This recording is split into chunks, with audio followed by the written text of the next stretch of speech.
Hello everyone, welcome back to my channel. I hope you are doing well. Greetings to you. So today we are going to start another topic of this chapter, reproduction in plants, class 7th NCERT topic. Chapter number this is 12. Okay. So आज हम start करेंगे properly asexual reproduction को. In previous video मैंने आपको क्या बताया था, मैंने आपको एक एक्चुअली में एक ओवरव्यू दिया था इस चैप्टर का कि what we gonna study in this chapter, what is reproduction actually, why it is important and what are the two types of reproduction that we gonna study and that actually exist on earth. Okay, so first type is asexual reproduction. As I already mentioned about this, asexual reproduction involve only single parent. It do not involve both the parent sexes. It do not involve seeds. Okay, it do not involve eggs, right? So this is how this reproduction take place. This is the exact and actual definition of this.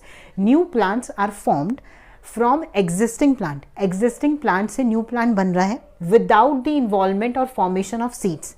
Seeds कैसे form होती है? जब दो parent, जब male and female egg आपस में combine होते हैं, दे फॉर्म सीड्स. बस इसके अंदर मैंने आपको ऑलरेडी बताया था सिंगल पेरेंट की रिक्वायरमेंट होती है. जब सिंगल पेरेंट की इन्वॉल्वमेंट हो रही है मीन्स कि दो सेल अलग अलग नहीं आ रहे, दो एग्स को आपस में कंबाइन होने की ज़रूरत नहीं है.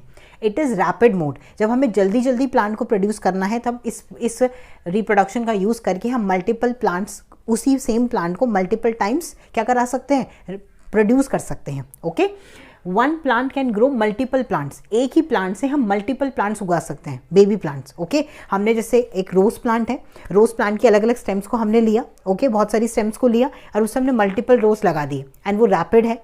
सिंगल पेरेंट की इन्वॉल्वमेंट हुई, जो मेन प्लांट था वही तो पेरेंट है. ओके, एंड उसने मल्टीपल प्लांट्स हमें दे दिए in less number of time. ठीक है, कम टाइम लगा, कुछ कॉम्प्लेक्स नहीं था, कुछ कॉम्प्लेक्सिटी इन्वॉल्व नहीं हुई कि पहले एग आया देन दूसरा एग के साथ वो फ्यूज़ हुआ देन कुछ बना जो मैं आपको आगे बताऊंगी. ठीक है, धीरे धीरे आपको वो भी पता चलेगा इन डिटेल कि वो कैसे होता है एक्चुअली में, राइट. सो इसमें सिंपली बस क्या हो रहा है, हम प्लांट के अलग अलग पार्ट को सॉइल में लगा रहे हैं एंड वो प्रॉपरली हमें न्यू प्लांट दे रहा है. ओके, इसमें हमें जो डिस्कस करने हैं 4 टाइप्स डिस्कस करने हैं. ओके, एसेक्सुअल रिप्रोडक्शन के. फर्स्ट है हमारे पास वेजिटेटिव रिप्रोडक्शन, सेकेंड है हमारे पास बडिंग, थर्ड है हमारे पास फ्रैगमेंटेशन, फोर्थ है हमारे पास spore formation. Okay, so one by one हम इन चारों को डिटेल में डिस्कस करेंगे. ओके, तो ये मैंने आपको इंट्रोडक्शन दिया. अब हम डिस्कस करते हैं वेजिटेटिव रिप्रोडक्शन के बारे में. अब हम स्टार्ट करते हैं वेजिटेटिव रिप्रोडक्शन से. This is the first method of asexual reproduction. Okay, इसमें बेसिकली क्या होता है, न्यू प्लांट जो है वो प्रोड्यूस होता है वेजिटेटिव पार्ट से. वेजिटेटिव पार्ट का मतलब क्या है, वेजिटेटिव वर्ड हम यूज़ करते हैं जिस पार्ट के पास, मतलब प्लांट के जिस पार्ट के पास वेजिटेटिव मतलब रिप्रोडक्शन करने की कैपेबिलिटी है, न्यू प्लांट को ग्रो करने की कैपेबिलिटी है.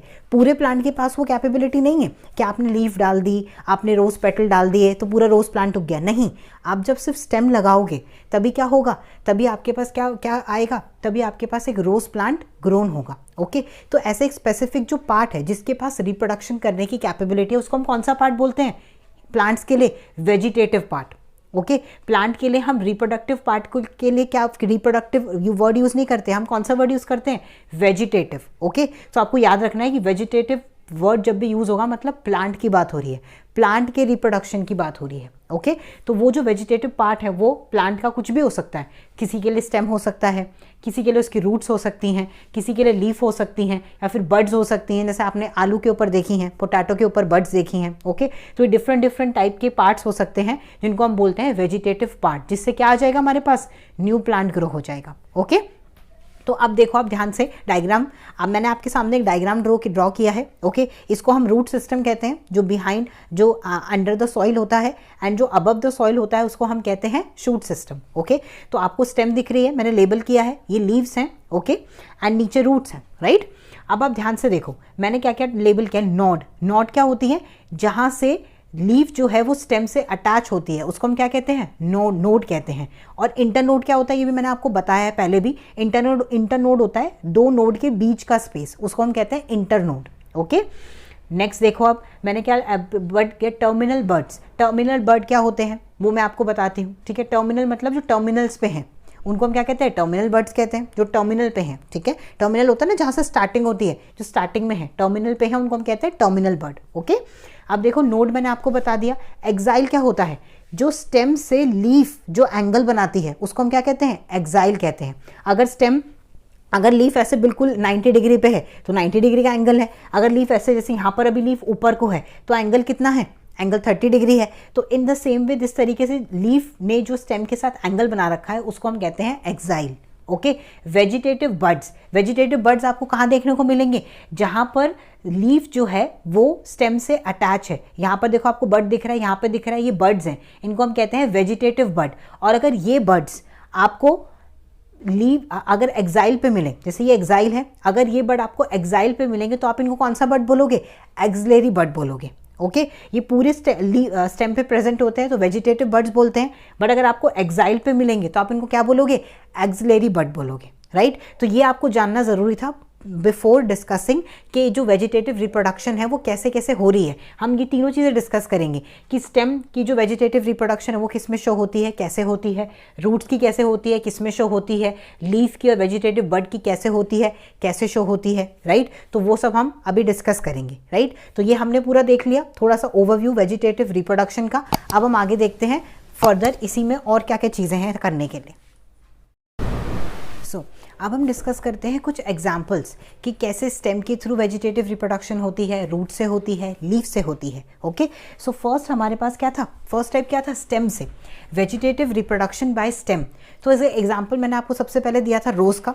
जो शुगर केन है, शुगर केन जिसको हम गन्ना कहते हैं हिंदी में, वो उसको भी कैसे उगाते हैं, जो उसकी स्टेम होती है आपने देखी शुगर केन, उसको कट करते हैं, जहाँ पे भी उसका एक लाइन होती है, एंडिंग होती है एक पार्ट की, उसको कट करते हैं, देन उसको लगा देते हैं सॉइल में, तो पूरा क्या उग जाता है हमारे पास, पूरे नए नए और जो शुगर केन प्लांट्स हैं वो उग जाते हैं। ओके, नेक्स्ट चाइना रोज भी ऐसे ही उगता है।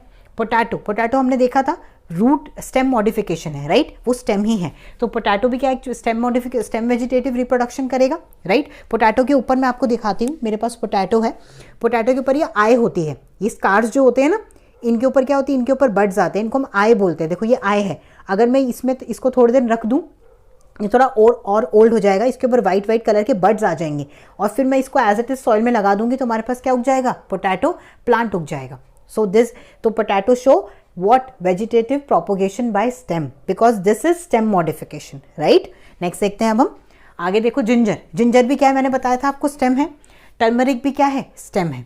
तो ये सब क्या शो करती हैं, स्टेम मॉडिफिकेशन शो करती है। मतलब इनके अगर आप स्टेम के अंदर क्या होना चाहिए, मैंने आपको भी बताया था, वेजिटेटिव पार्ट होना चाहिए, स्टेम के ऊपर बड्स होने चाहिए। जब आप रोज का जो स्टेम लोगे उसके ऊपर बड्स होने चाहिए, अगर बड नहीं होंगे तो प्लांट ग्रो नहीं करेगा। अगर आपने बिल्कुल प्लेन स्टेम लगा दी जिसके ऊपर कोई भी बड नहीं है तो प्लांट ग्रो नहीं करेगा। आपको ये ध्यान रखना है कि उसके ऊपर वेजिटेटिव पार्ट होना बहुत ज़्यादा इंपॉर्टेंट है, उसके ऊपर बड्स होना, आई होना, स्कार्स होना, ऐसे पार्ट्स होना इंपॉर्टेंट है जो क्या शो कर रहे हैं, एक्सिलरी बड होना, वेजिटेटिव बड होना इंपॉर्टेंट है, जो एक्चुअली में रिप्रोडक्शन करेंगे, राइट।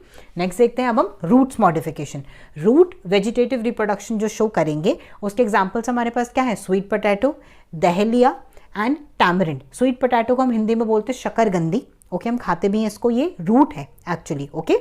टैमरिंड को हम कहते हैं वो इमली, ओके, एंड दहलिया, ठीक है। दहलिया की फोटो देखो आप, मेरे साइड में आपको दिख रही है, ये होता है दहलिया, ठीक है। तो ये सारी जो चीज़ें हैं क्या शो करती है, रूट मॉडिफिकेशन। इनके स्वीट पोटैटो के ऊपर आपने छोटे छोटे ऐसे हेयर्स देखे होंगे, वो रूट्स हैं। अगर आप उस स्वीट पोटैटो को सॉइल में लगा दोगे तो नया स्वीट पोटैटो प्लांट उग जाएगा, okay. So all these shows root vegetative reproduction, okay. Next देखते हैं अब हम लीफ के पास हमारे पास एग्जांपल है ब्रायोफाइलम की पिक्चर देखो आप मेरे साइड में, आपको दिख रहा है लीफ के ऊपर छोटे छोटे और स्मॉल लीव्स आ रखे हैं विद रूट्स। अगर आप उस पार्ट को आराम से कट करके सॉइल में लगा दोगे तो पूरा नया ब्रायोफाइलम प्लांट उग जाएगा, ओके। तो एक और इंटरेस्टिंग फैक्ट, ये मैंने आपको सारे वेजिटेटिव रिप्रोडक्शन के फैक्ट्स बता दिए। अब मैं आपको बताती हूँ कैक्टस के बारे में। अगर कैक्टस जो है ना, कैक्टस होली वेजिटेटिव प्रोपोगेट होता है, उसका हर एक पार्ट, अगर उसका कोई भी एक पार्ट कट के डेजर्ट में गिर जाता है तो नया कैक्टस प्लांट ग्रो हो जाता है, ओके। तो कैक्टस क्या है, होली वेजिटेटिव है, उसका हर पार्ट वेजिटेटिव रिप्रोडक्शन शो करता है, ओके। तो ये आपको एक फैक्ट पता चल गया। वेजिटेटिव रिप्रोडक्शन के एडवांटेजेस क्या क्या हैं, एक तो ये ईजी है, ओके, एक्सपेंसिव नहीं है, एंड क्या है, टाइम सेविंग है, रैपिड है, ओके, फास्ट रिप्रोडक्शन शो करता है। और क्या क्या एडवांटेजेस हो सकते हैं, टाइम बहुत कम लगता है, ठीक है, इसमें कोई सीड्स की रिक्वायरमेंट नहीं होती, कोई पेरेंट की रिक्वायरमेंट नहीं होती, बहुत ज़्यादा लंबा वेट नहीं करना पड़ता, 2 सेक्सेस की एग्स की पेरेंट फीमेल किसी की रिक्वायरमेंट नहीं है। सिर्फ डायरेक्टली आप क्या करो, स्वीट पोटैटो को लो, सॉइल में लगा दो, प्लांट उग जाएगा। टैमरिंड को लो, अब उसमें बस क्या होने चाहिए, रूट्स होनी चाहिए। ऐसी पोटैटो को लो, पोटैटो के अंदर बर्ड्स आए जो स्कार्स कहते हैं वो होने चाहिए, तो पोटैटो प्लांट उग जाएगा। ऐसी रोज, चाइना रोज, शुगर केन, ये सब एग्जांपल्स किसके हैं, वेजिटेटिव रिप्रोडक्शन बाय स्टेम के हैं। एडवांटेजेस भी आपने देख लिए, ईजियर है, ओके, एक्सपेंसिव नहीं है, लेस एक्सपेंसिव है, रैपिड है, टाइम कम लगता है, ये सब क्या है इसके एडवांटेजेस। सीड्स की रिक्वायरमेंट नहीं है, एग्जैक्ट कॉपी मिलती है आपको। अगर आपको एग्जैक्टली वैसा रोज प्लांट चाहिए तो आप क्या करोगे, वेजिटेटिव प्रोपोगेशन करोगे, राइट। सो ये हमने पूरा वेजिटेटिव प्रोपोगेशन कंप्लीट कर लिया। नेक्स्ट वीडियो में हम क्या करेंगे, बडिंग करेंगे, स्पोर फॉर्मेशन करेंगे और बाकी जो फर्दर चीज़ें हैं वो डिस्कस करेंगे। I hope you like this video. Thank you so much for watching.